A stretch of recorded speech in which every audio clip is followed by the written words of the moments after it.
Does anybody see a song at the dedication of the house of David? Does anybody see that? Yeah. Or does yours say a dedication of the temple? Anybody say that? Yes. Temple of David? Yeah. Now, we know David was not allowed to build the temple. And temple really just means house. So we are to understand that this was David's poem. It was his song at the dedication of his house. Have you ever dedicated your home? Blessed it, anointed it. This is, David gives a good example of this, and he's happy about his home. And as a matter of fact, his home was a very source of contention for David, because he said, how can I live in a place like this, God, while you live in a tent? It was a problem, because it must have been something amazing, because God, David looks around and he goes, man, this is a great house. How can I live here and you live in a tent? You would imagine that David's temple must have been a pretty sweet palace. But he dedicates it to God, and here's where he starts. He goes, I will extol you, O Lord, for you have lifted me up and have not let my foes rejoice over me. This may seem like not much. This may seem like, okay, well, here we see David is giving God credit and praise. Once again, big whoop. We've seen it before. But I want you to go back. It's after David, but I want you to go back with me during the exile and to see that Nebuchadnezzar and Belshazzar, they take a moment in the gardens to look around at all of their kingdom, and Nebuchadnezzar says what? Look at what I've done. Not recognizing that it was God who placed Nebuchadnezzar there to be an agent of wrath against his own people, to bring them back and discipline them back into a place of repentance and love and acceptance of Christ, or of God.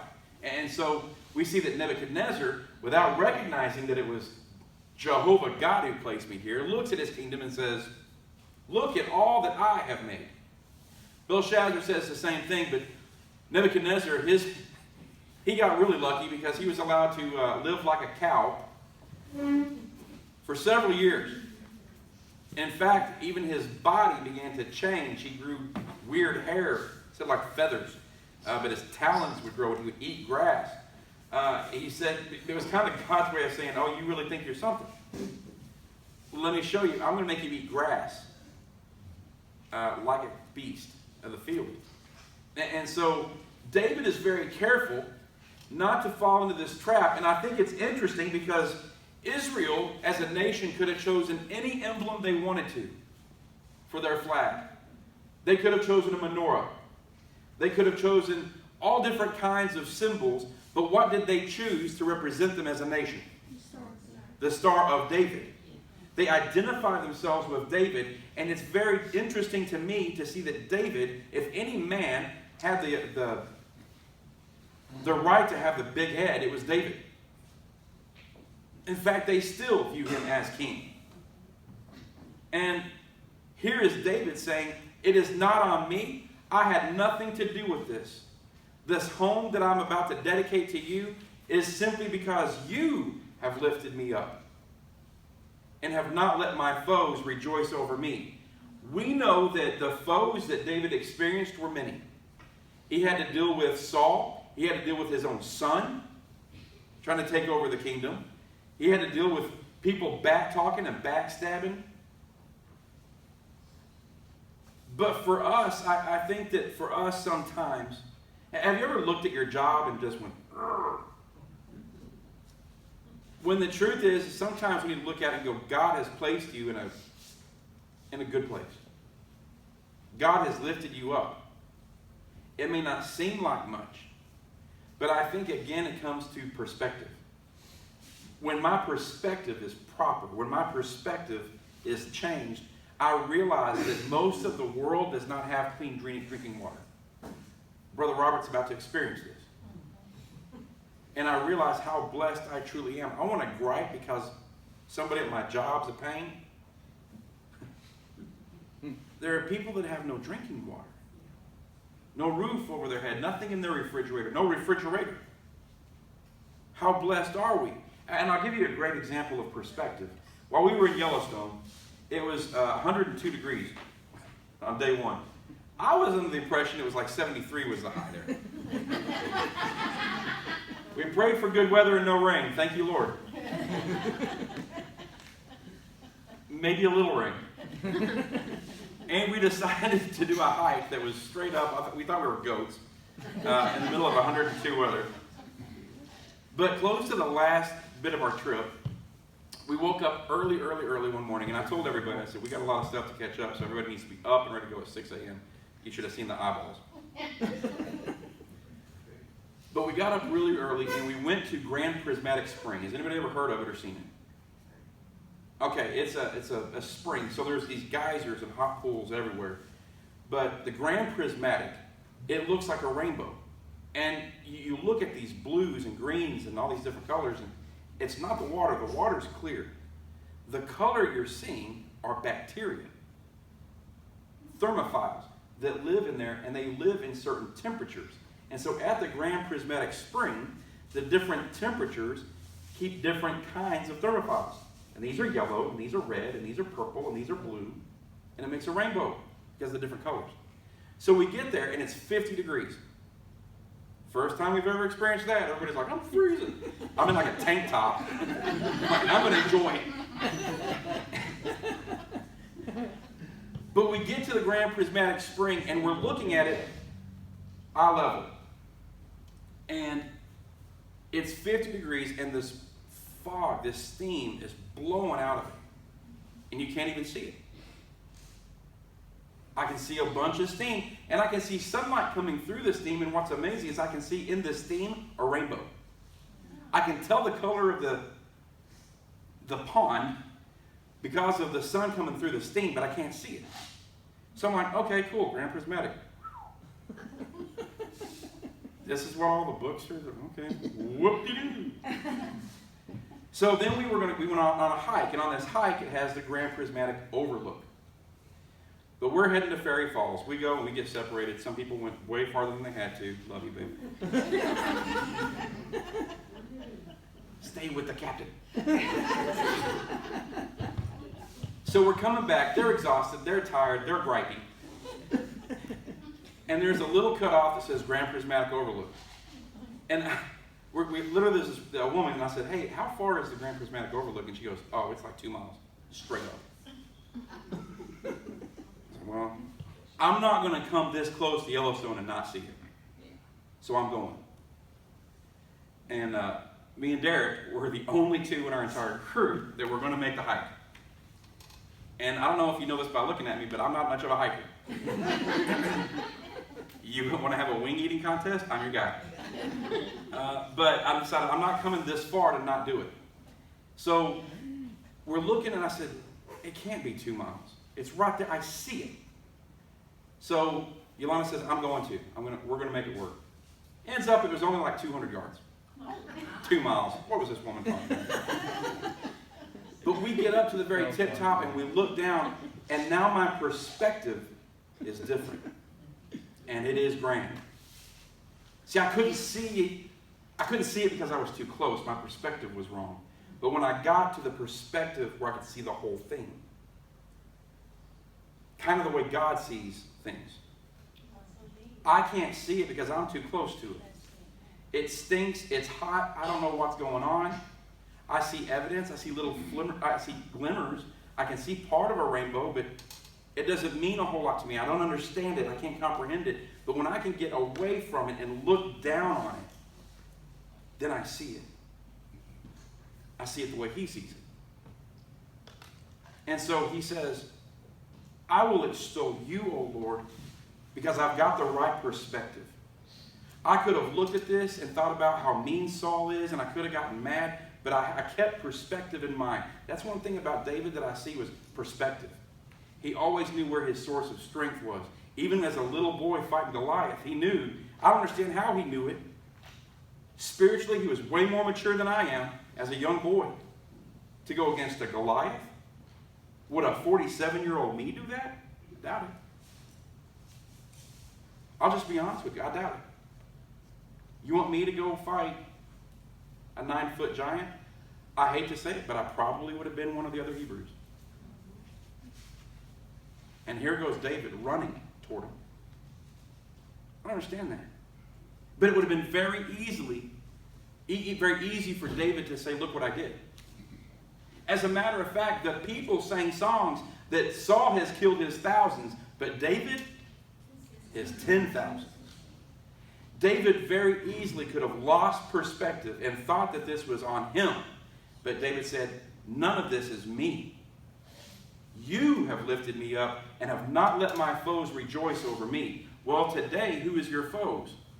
We don't have Sauls in our life, people chucking spears at us at the dinner table, right? I hope you don't. If you do, talk to me. You need help. Okay? That is against We're going to call the police to get you some help. All right? But this was the life that David lived. He had legitimate foes. But sometimes we forget that Satan and his armies are our foes. And sometimes we're a little too close to our foes. And we wonder why they have triumphed over us and they rejoice over their win and victory over us. Well, it's because we didn't have the right perspective. You started thinking maybe it was on you. Look what I did. Look what I've gotten. Look what my hard work has earned. And now I've given a foothold. He says, you've not let my foes rejoice over me. O Lord, my God, I cried out to you, and you healed me. That's an underlinable one right there. I cried out to you, and you healed me. How many times in our study already have we heard David say, answer me when I call you. Don't hide from me. How many times have we seen it already? And here we see David saying, oh Lord, my God, I cried out to you, and you healed me. What I find interesting in that is, I would expect that sentence structure to be, I cried out to you, and you answered me. But God answered David by healing David. Well, what kind of healing did David need? I don't remember him as a cripple. I don't remember him as a leper. I don't remember him as... What healing did David need? Huh? Mental and emotional. Mental, spiritual, and emotional, I think a lot. Look at what happened to his son. And whose fault was it? His. I'm going to tell you right now, that would break me. It would break me. And here he says, I cried out to you and you healed me. You didn't just answer me. I could have cried out to you and you said, I hear you, David, but you just have to deal with it. But you didn't do that, God. I cried out to you and you did above and beyond answering. You just took over and healed. Oh Lord, you brought my soul up from the grave. You have kept me alive that I should not go down to the pit, to the grave. Now, to understand in Old Testament time, what happens in the afterlife, what happens after death was foggy. They didn't have the understanding that the New Testament writers would have when they said to be absent from the body is to be with Christ. They didn't understand this. It was a huge question mark. And so for David, he says, you brought my soul up from the grave. You have restored. You saved me from death. You kept me alive that I would not die.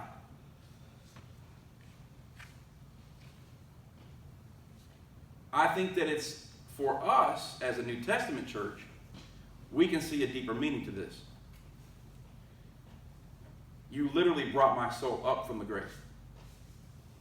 You have kept me alive. We live eternally. We'll experience a physical death, but we will never experience a spiritual death. He says, sing praise to the Lord, you saints of his, and give thanks at the remembrance of his holy name. Is it important to worship in song? David says it is. In fact, David would almost say that to not sing and to not worship God was almost sinful. That to be in the appropriate place and appropriate relationship with God causes him to want to sing. It's just a natural response. And we've talked about it before. How many times have you woken up in the morning and there's a song? I haven't heard it forever, but what was I dreaming about? This song is on my mind. I can't get it out. So you might as well listen to it 4 or 5 times. He says, sing praise to the Lord, you saints of his, and give thanks at the remembrance of his holy name. Give thanks at remembrance of all the good stuff he did. That's what he said. I give thanks when I remember all the cool stuff. My income, my home, my truck, my car. No, he says, give thanks at the remembrance of his holy name. Just his name should make you want to give thanks. And then here's one we see a lot. For his anger is but for a moment. His favor is for life. Weeping may endure for a night, but joy comes in the morning. Oftentimes we read this and we equate that to a difficult time in our life, that weeping may endure for a night, but joy comes in the morning. But I think that this has to go together, where we see that we have anger and favor. How many times have you done things? I'll just talk about myself because I don't want to get anybody else's personal business. I'll just do it. But I have caused God anger. But I'll be honest with you, I don't think that God just decides to get angry at Aaron. I think that God has another emotion that stirs up anger. Maybe it's jealousy. I chose something over God. Maybe it's sadness, sorrow, loss, pain, hurt that causes God to respond in anger. I think that because anger is very rarely my go-to emotion for me. When I experience anger, it is always secondary to something else. Embarrassment, fear, loss, pain, suffering, hurt. And then my response is anger. But I'm reminded here that his anger exists, and sometimes he's angry with me. Fact. But it doesn't last forever. It's just a moment that he's mad. The moment that I come to him and I say, I'm sorry. Forgive me. I'm sorry.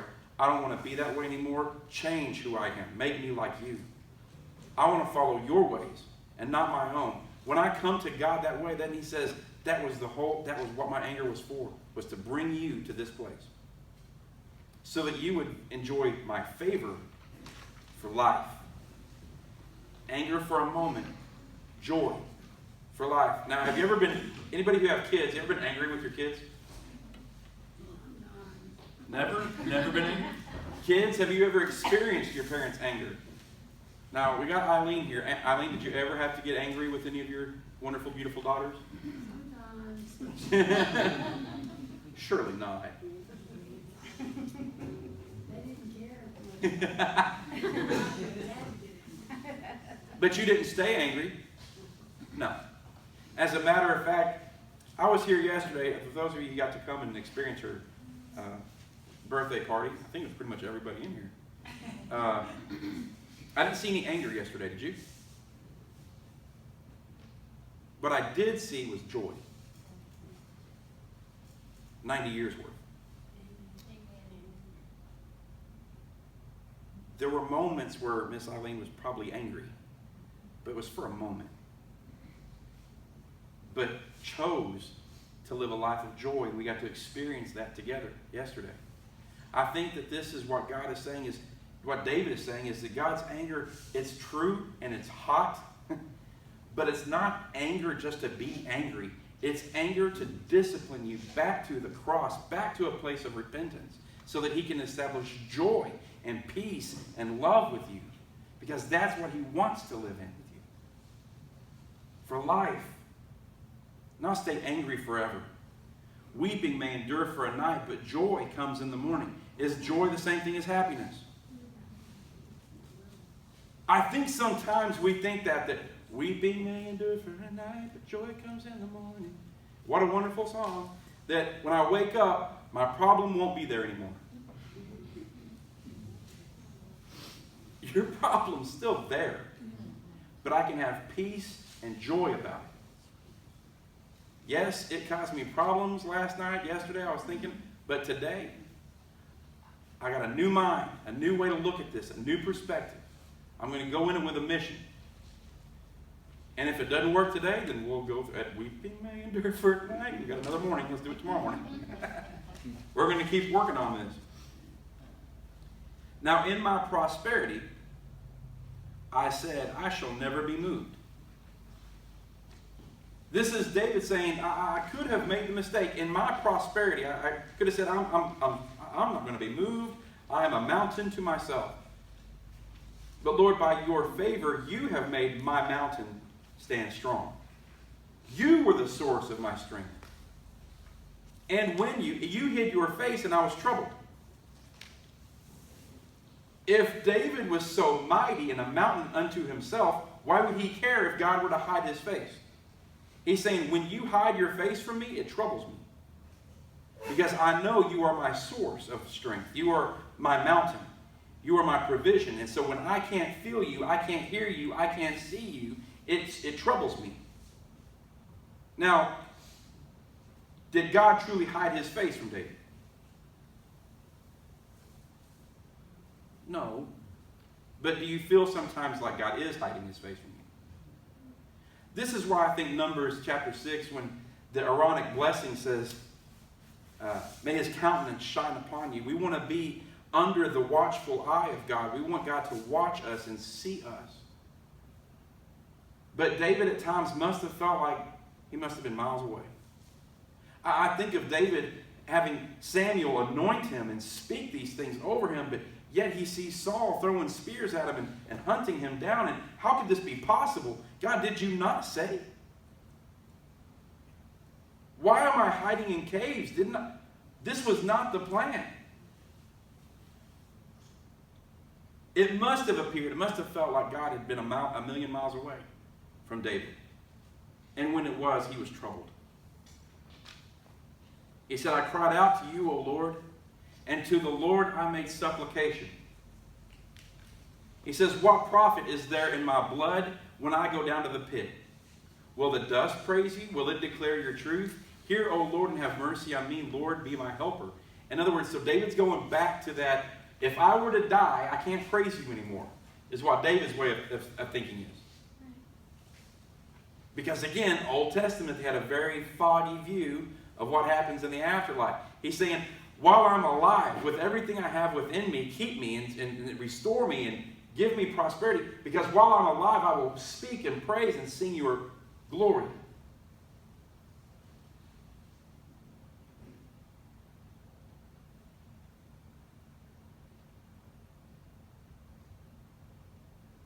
I think that it's interesting that David, for all his wisdom and prophecy, is speaking about the uncertainty of death. Here's why I think that's interesting. To see David talking about, well, if I die, I can't worship you, blah, blah, blah, blah, blah. But is there not writing in this same Bible I'm holding and you're holding that says that David will be coming back as a king? Didn't Jeremiah 30 and Ezekiel 37 talk about the millennial reign of Christ, that David would be a part of that process? Here's David saying, well, I sure can't. God, keep me, because if I die, I can't praise you. But here we see in Ezekiel and Jeremiah that Jesus is saying, when I establish my millennial reign, I'm not only going to have all of the saints, this royal priesthood, royalty with me, David himself will be a co-regent with me. A king. For David, I can imagine kind of like, well, don't let me die, but then not understanding and realizing, listen, you've got a sweet afterlife coming, David. It's going to be awesome. It doesn't end here. So it's kind of interesting to see the mind of David in this, looking at how precious this life is without even having a clue what's to come. He says in verse 11, you have turned for me my mourning into dancing. You have put off my sackcloth and clothed me with gladness. I wonder if this was before or after the death of his son. I wonder when he wrote this. If he wrote it before, was this prophetic? Would this be something, if it happened before, would this be something he would write, and then in the moment when he would be in despair, he'd have to look back at what he wrote himself, inspired by God, and go, I am mourning now, I am in pain and I am hurting, but I know that you will make my mourning turn into dancing. And there will be a time that I'll wear sackcloth and I'll sit in ashes. But you will clothe me in gladness. To the end that my glory may sing praise to you and not be silent, O Lord my God, I will give thanks to you forever. I think it's interesting that David is saying the word forever. After we saw twice in this that he's talking about, don't let me die. Can't praise you if I'm dead. And now he's going to use an eternal word like forever. But sometimes I'm just like David. I sometimes live for this life without a lot of thought into the next one. But I will worship him forever and ever. Now, some people will be like, well, what are we all going to do? Sit around there and just worship God all day forever? It's not a bad existence, really. I will. But I have to think that, too, seeing what God has made, he allows me to worship him by seeing his creation here. How much more so will I be able to worship him by seeing his creation there? So he says, oh Lord my God, I will give thanks to you forever. Do we thank him enough? Do we thank him the way we should? We don't. You're shaking your heads, I'm shaking mine too. We don't. I want to be better at thanking him for who he is, thanking him for what he's done, and thanking him for the position he's given, and the things that he's given, and the children that he's given, and this church, and for you, and my wife, and my pastors. I want to give thanks to him because it's him. Listen, I can tell you right now, Rex is one of the best men I've ever met, ever known in my life. But it's not because it's Rex. It's because Rex follows God. He seeks Jesus. As long as Rex seeks Jesus, then Rex is somebody that I can mentor and seek a life after him. This is one reason why I think so many people look at Eileen.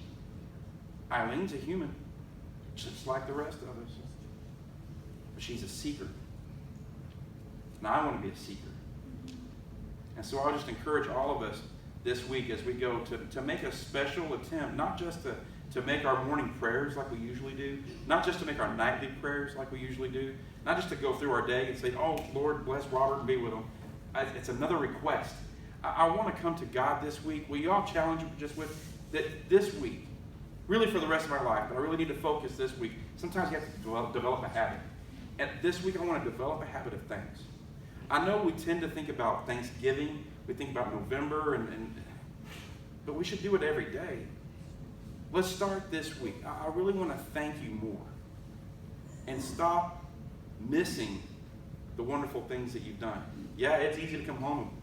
Thanks for the 95-degree temperature today, Lord. But I give thanks that we can experience it. We're here. It's summer. We have a job. We have things that we can do. We have income. We have each other. We've got family. We've got a lot of great and wonderful things in our life. So let's be thankful for what God has done. Any comments before we close tonight?